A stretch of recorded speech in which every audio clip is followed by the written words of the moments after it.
बिस्मिल्लाहिर्रहमानिर्रहीम। Dear student, अस्सलाम वालेकुम। मैं हूं इजाज़ मोहम्मद और आप देख रहे हैं आपका अपना YouTube channel physics ideal physics.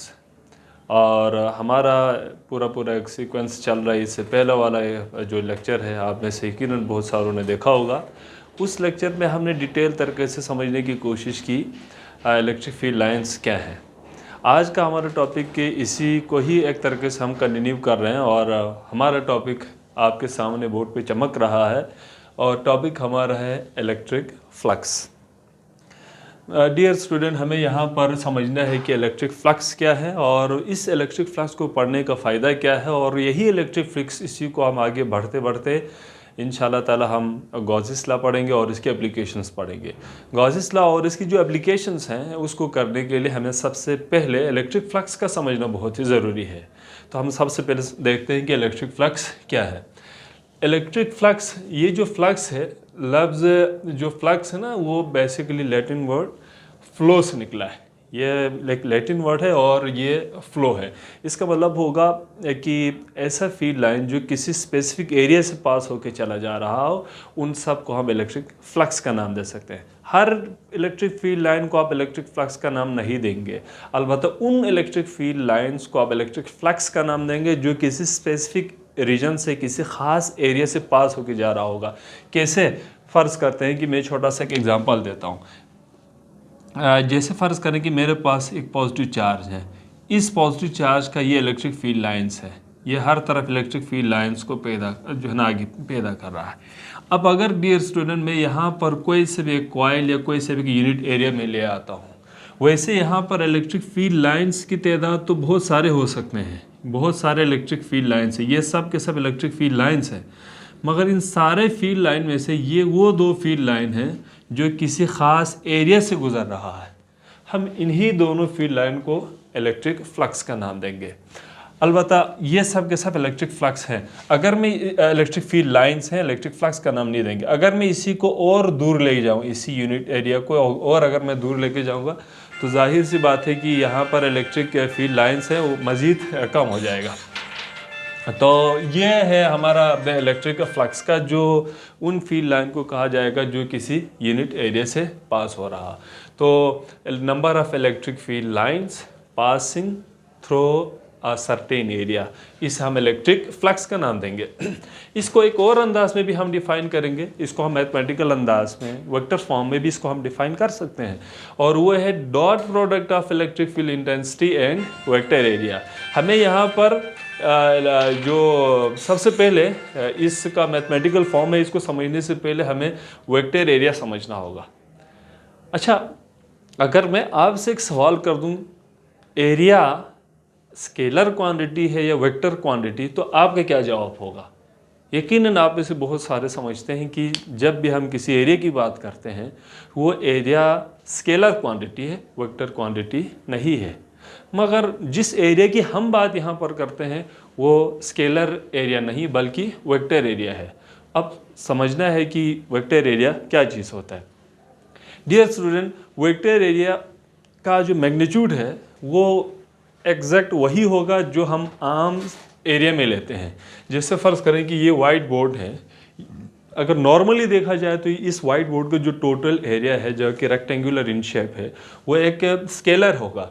अगर मैं इसी को वेक्टर एरिया तस्वीर करूंगा तो इसका जो इसका जो मैग्नीट्यूड है, लेने का तरीक़ाकार एग्जैक्ट वही होगा। आप लेंथ मल्टीप्लाई ब्रेथ करके आप उसका मैग्नीट्यूड निकाल सकते हैं। हाँ, अलबत्ता इसके डायरेक्शन को ऑब्टेन करना हो, जैसे फ़र्ज़ करें कि ये मैं एक रेक्टेंगुलर एरिया ले लेता हूँ, इसका डायरेक्शन को लेना हो तो इसकी जो डायरेक्शन है वो हमेशा सरफेस के नॉर्मल होगा। वेक्टर एरिया उन एरिया को कहा जाएगा जिसके डायरेक्शन हमेशा सरफेस के नॉर्मल होंगे। जैसे फ़र्ज़ करें कि ये मेरा हाथ, अगर मैं इसी हाथ का जो मेरे जो पाम है, इसको अगर मैं वेक्टर एरिया तस्वीर करूँगा तो इसकी जो डायरेक्शन है वो हमेशा इसके ऊपर होगा, सरफेस के नॉर्मल होंगे। अगर मैं इसी को थोड़ा बहुत टिल्ट करूँ, यूँ बेंड कर दूंगा तो इसी सरफेस के नॉर्मल यूँ होगा। अगर मैं इसी को ऐसा कर दूंगा तो इसकी डायरेक्शन यूँ होंगी। अगर मैं इसको नीचे की तरफ करूँगा तो इसकी डायरेक्शन ऐसा होगा। हमेशा जहन में रखना है वेक्टर एरिया उन एरिया को कहा जाएगा जिसका मैग्नीट्यूड भी होगी, साथ साथ डायरेक्शन होगी, और इसका डायरेक्शन हमेशा सरफेस के नॉर्मल लिया जाएगा। इसीलिए डियर स्टूडेंट, ये अगर वेक्टर एरिया ए है तो इसका मैग्नीट्यूड होगा, इसको इस तरह भी लिख सकते हैं, और अगर आप चाहें तो मॉड में भी लिख सकते हैं, और साथ साथ डायरेक्शन को आप ए केप भी लिख सकते हैं, मगर मैंने यहाँ पर ए केप के बजाय एन केप लिखा है। एन केप क्यों लिखा मैंने अभी आपको बताया, वो सरफेस के नॉर्मल यानी कि परपेंडिकुलर टू दिस सरफेस होगा, इसीलिए मैंने इसको एन केप से रिप्रेजेंट किया। बाकी इसके जो मैग्नीट्यूड है वो देने का आपको पता है कि मुख्तलिफ शेप हो तो उसका एरिया का जो मैग्नीट्यूड है मुख्तलिफ अंदाज में ऑब्टेन कर सकते हैं। तो ये था वेक्टर एरिया के बारे में। अब मैं फिर से जो है ना अपने इलेक्ट्रिक फ्लक्स की तरफ आ जाता हूँ। इलेक्ट्रिक फ्लक्स बेसिकली वो फील्ड लाइन होगा जो किसी यूनिट एरिया से पास होके जा रहा होगा। तो electric flux is equal to, इसको अगर आप वेक्टर फॉर्म में इसको डिफाइन करना चाहे मैथमेटिकल फॉर्म में, तो ई डॉट ए है। E dot A, electric field intensity जाहिर सी बात है। दूसरा डॉट ए वेक्टर एरिया होगा, आम एरिया नहीं है। तो इसी डॉट को ख़त्म करना चाहें तो आपको पता है डॉट प्रोडक्ट को ख़त्म करते हैं तो ई के साथ ए कॉस थीटा। इसका साफ सुथरी बात है, डॉट प्रोडक्ट आप लोगों ने जो ना फर्स्ट ईयर में भी डिटेल तरीके से पढ़ा हुआ है। इसका मतलब होता है कि अगर इलेक्ट्रिक फ्लक्स को यहाँ पर मैक्सिमम होना हो तो तीन चीज़ों का होना मस्ट है। डॉट का मतलब होगा ई होना चाहिए, यानी कि इलेक्ट्रिक फील्ड इंटेंसिटी होनी चाहिए, वेक्टर एरिया मतलब इसका मैग्नीट्यूड होना चाहिए, दूसरा ई और ए को एक दूसरे के पैरेलल होने चाहिए, परपेंडिकुलर नहीं। डॉट का मतलब ये होगा, इसको मैं डिटेल तरीके से आपको समझाऊंगा इंशाल्लाह ताला।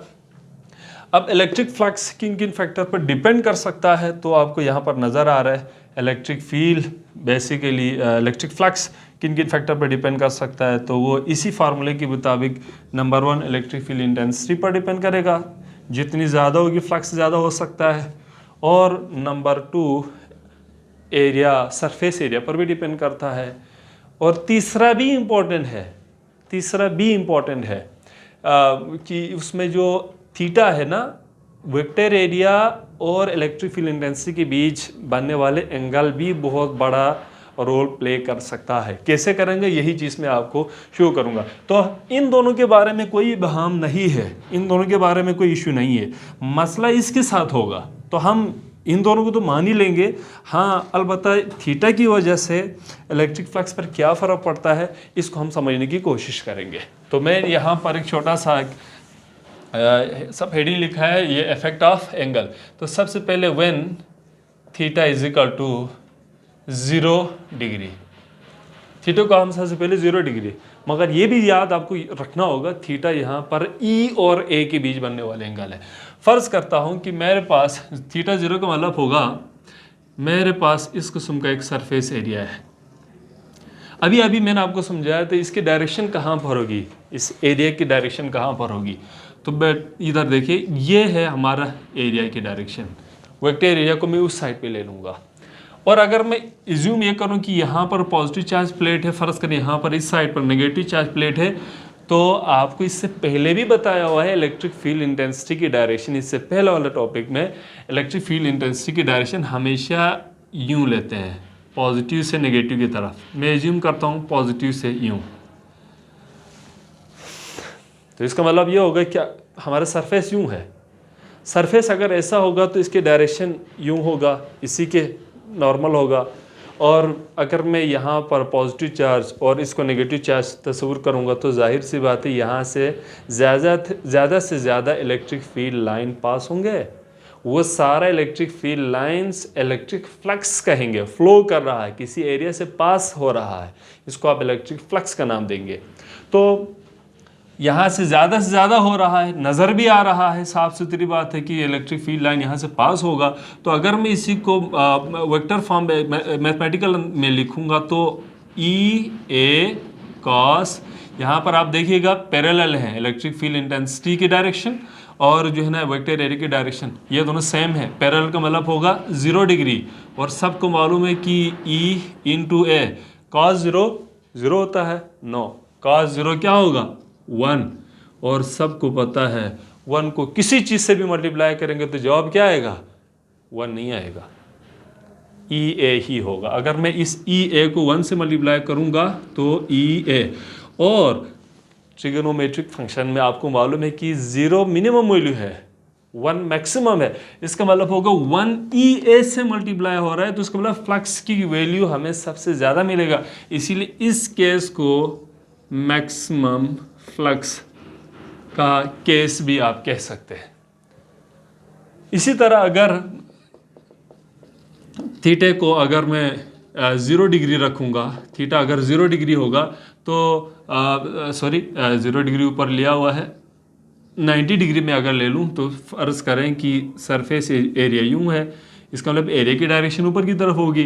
इलेक्ट्रिक फील्ड की डायरेक्शन अगर यूँ होगा तो आप खुद देख लीजिएगा, सरफेस के ऊपर से पास हो रहा होगा, सरफेस के नीचे से गुज़र रहा होगा, मगर कोई सा भी फील्ड लाइन ऐसा नहीं है जो सरफेस से गुज़र रहा हो। तो आप खुद बताइएगा इलेक्ट्रिक फ्लक्स की क्या वैल्यू होनी चाहिए? 0। ठीक है। अब यहाँ पर इसको अगर मैथमेटिकली देखना हो तो flux is equal to E A cos 90 degree. Cos 90 degree 0 के बराबर होता है, और सबको पता है 0 खुद तो 0 है। अगर ये किसी नंबर के साथ मल्टीप्लाई होगा तो उस प्रोडक्ट को भी 0 कर देता है। इसीलिए फ्लक्स की वैल्यू क्या होगी? 0। इसको इसीलिए इससे कम नहीं है, मिनिमम फ्लक्स का केस हम कह सकते हैं। तो इन दोनों केस हमें क्या पता चला? हमें ये पता चला कि फ्लक्स उस सूरत में पास हो सकता है जब E और A दोनों आपस में क्या हो? पैरेलल हो। और कब फ्लक्स की वैल्यू मिनिमम होगी? उस सूरत में मिनिमम होगा जब इलेक्ट्रिक फील्ड इंटेंसिटी और एरिया आपस में परपेंडिकुलर हो। तो क्या ज़रूरी है कि हमेशा E और A दोनों हमेशा पैरेलल हो या परपेंडिकुलर हो? कोई सी भी दूसरे एंगल भी हो सकता है। जैसे फ़र्ज़ करें कि मैं इसको वेक्टर एरिया तस्वुर करूँ, यूँ भी हो सकता है, ऐसे भी हो सकता है, किसी भी आर्बिट्रेरी एंगल पर भी हो सकता है। तो मैं इस केस में ज़रा फ्लक्स कैलकुलेट कैसे करना है ज़रा देखें। फॉर एनी आर्बिट्रेरी एंगल, तो इसको यहाँ पर हमें यकीनन रिजॉल्व करना आना चाहिए। फ़र्ज़ करें कि मैं इसको थोड़ा टिल्ट करके ना यूँ रखता हूँ। ये है वो वेक्टर एरिया जिसका हम ऊपर तज़किरा कर रहे हैं। इलेक्ट्रिक फील्ड की डायरेक्शन यूँ है, मगर इस वेक्टर एरिया की जो डायरेक्शन लेना हो तो ऐसा होगा, तो इसकी डायरेक्शन कुछ एंगल पर यूँ होगा, बिल्कुल इसी अंदाज में होगा। हमें इससे गरज नहीं है। अब हम ना कह सकते हैं कि फ्लक्स मिनिमम है, ना हम कह सकते हैं फ्लक्स मैक्सिमम है। तो हमें क्या करना होगा? हमें इसको रिजोल्व करना होगा। अच्छी बात हमारे लिए ये है, ये जो एरिया है जिसका हम यहाँ पर तज़किरा कर रहे हैं, ये स्केलर क्वांटिटी नहीं है, ये वेक्टर क्वांटिटी है। अगर ये वेक्टर क्वांटिटी है तो इसके 2 कंपोनेंट भी तो होगा ना, तो वो कंपोनेंट हम इजीली ऑब्टेन कर सकते हैं। क्या होगा वो ज़रा देखिए। हमें उस इफेक्टिव कंपोनेंट को ऑब्टेन करनी है जिसके ज़रिए से हमें ये पता चले कि वहाँ से फ्लक्स पास हो रहा है। रिजोल्व करने का सिंपल तरीक़ाकार, मैं ये फ़र्ज़ करने ये वेक्टर एरिया है, मैं इधर से एक परपेंडिकुलर लाइन ड्रा करता हूँ। देखें, इधर से एक लाइन इमेजिनरी लाइन में यूँ ड्रा कर रिजॉल्व करने के लिए, और इधर से भी मैं एक लाइन यूँ ड्रा कर दूंगा, और यहाँ पर कोई ना कोई बन रहे एंगल जिसको मैं थीटा से रिप्रेजेंट करता हूँ। और अगर आप इसको मज़ीद 3D स्ट्रक्चर आप बनाना चाहते हैं, यूँ मैं एक लाइन ड्रा करता हूँ, और अगर मैं इधर से एक लाइन यूँ ड्रा करूँगा तो आपको नज़र आ रही है हमारे एक्चुअल सरफेस। ये मैंने वैसे ड्रा किया है आपको समझाने के लिए। बिल्कुल आप समझ लीजिएगा एक प्रिज्म शेप बन गया है, ये बिल्कुल प्रिज्म शेप बना है। हालांकि ये हमारा सिर्फ सरफेस है, मगर ये बिल्कुल ऐसा देखो प्रिज्म शेप बना है, ये वाला रीजन, और ये बिल्कुल एक इमेजिनरी सरफेस होगा। ठीक, तो अगर मैं इसे वेक्टर एरिया ए कह दूं तो डियर स्टूडेंट देखें, थीटा यहाँ मैंने थीटा इधर ये जो है ना एंगल बन रहा है, और ये यकीनन इस वेक्टर का बेस है, तो मैं इसे ए कॉस थीटा कहूँगा। ये जो थीटा है ना, इसके सामने यहाँ पर ये 90 डिग्री एंगल बना रहा है, ये इसका परपेंडिकुलर कंपोनेंट है। इसे मैं क्या नाम दूँ? ए साइन थीटा कहूँगा। तो बेटा यहाँ पर ये जो केस है, फर्स्ट केस और सेकंड केस आपको किसी हाल में याद रखना है। फ्लक्स उस सूरत में आगे गुजर रहा था जब E और A आपस में 0 डिग्री पर होंगे, पैरेलल था, और फ्लक्स उस सूरत में मिनिमम था जब E और A आपस में परपेंडिकुलर था। तो यहाँ पर ज़रा आ जाइएगा, यहाँ पर ये जो एरिया है जो A साइन थीटा है वो यूं है, नीचे की तरफ यूं। तो अगर मैं इसी A साइन थीटा, क्योंकि ये भी तो एक वेक्टर होगा, एक ही कंपोनेंट है, अगर इसका डायरेक्शन निकालूंगा तो इसकी डायरेक्शन यूं होगी, नीचे की तरफ होगा, और इलेक्ट्रिक फील्ड इंटेंसिटी की डायरेक्शन यूं है। तो खुद देखिए इलेक्ट्रिक फील्ड इंटेंसिटी और ये जो एरिया है A साइन थीटा का डायरेक्शन, ये दोनों आपस में क्या है, परपेंडिकुलर है। परपेंडिकुलर का मतलब क्या है, परपेंडिकुलर का मतलब होगा फ्लक्स की वैल्यू A साइन थीटा से हरगिज नहीं गुजरेगा।